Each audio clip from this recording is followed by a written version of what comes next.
Tadasana, mountain pose. Foundational pose.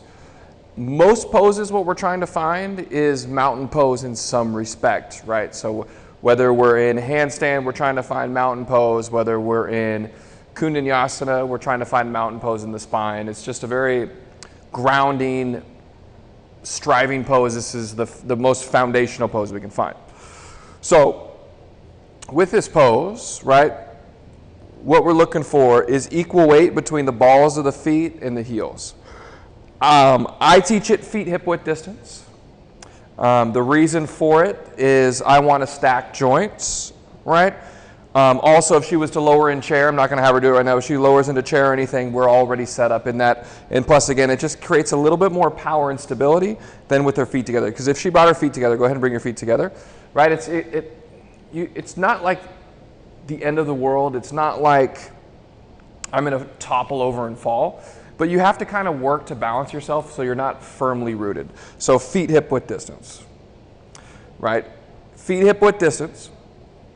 You want equal weight into the balls of the feet and in the center of the heel. The ways to kind of do that, to cue that, would be to pick up all 10 toes, spread them wide, and then you feel the 3 points of contact. Big toe mound, baby toe mound, center of the heel, all firmly rooted. We want some tone to the inner legs. So she's kind of a slight engagement together, some tone to the quads. We want the natural curve to stay in the back, right? So yeah, turn to the side. You can see she's in her natural state. But what we do want also, so I'm going to keep my hand here so she doesn't take this natural curve out. We want some hugging in of the belly. So as she hugs in the belly, the back is working to maintain this. Shoulder blades, especially the bottom tips of the shoulder blades, are pulling down the back. Shoulders are soft. Palms, really, I like to have them face forward. I think it broadens the chest a little bit more. So if you turn here, right, it just opens the collarbones up a little bit more. Now with the chest, a lot of times teachers cue, right, chest up toward the ceiling. The problem is if she lifts her chest up toward the ceiling, right, her shoulders shrugged a little bit, and she also had a deeper curve to her lower back.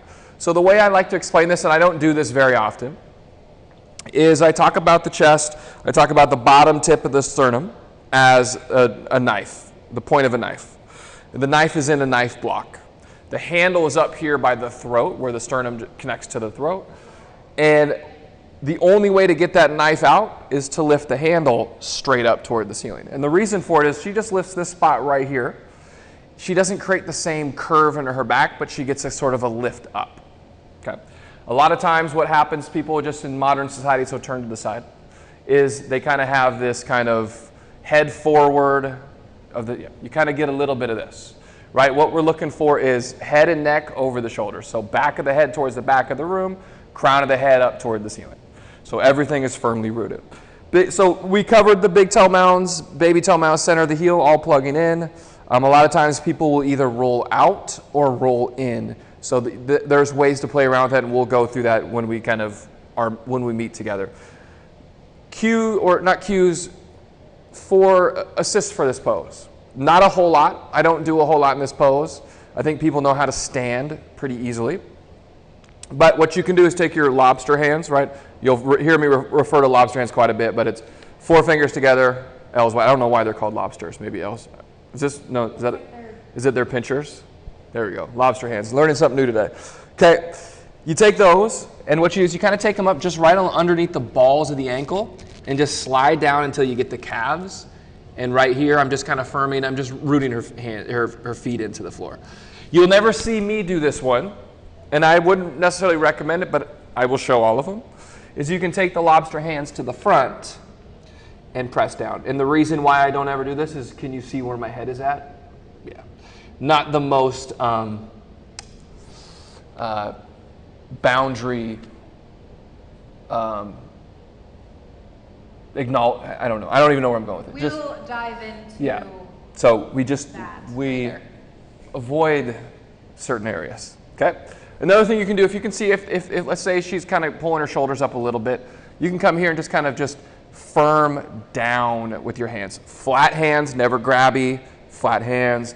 And I'm just kind of guiding and softening down. I'm not sitting up here giving her this sensual massage. I'm just here placing my hands, soften, release. Big one that I'll do quite a bit if I feel like assisting is if I see her head kind of tilting forward a little bit, I will take my hand to the back of her head and say, push into my hand. And you can see she starts to press, and now she's actually building strength in these neck muscles back here. And then I can also say, press into my hand here. So it just kind of gets her to lift up a little bit. Tadasana mountain pose. So the way I would cue this is feet hip width distance. Pick up all 10 toes, spread them wide. Feel the 3 points of contact. Big toe mound, baby toe mound, center of heel, all equally on the mat. And then press your toes in the mat and just grip a little bit so you build strength in the muscles that build up your arch. I would say keep the natural curve in your lower back, but hug your belly in. That's it. Maybe back of the head towards the back of the room, crown of the head up toward the ceiling. But for the most part, people know how to stand.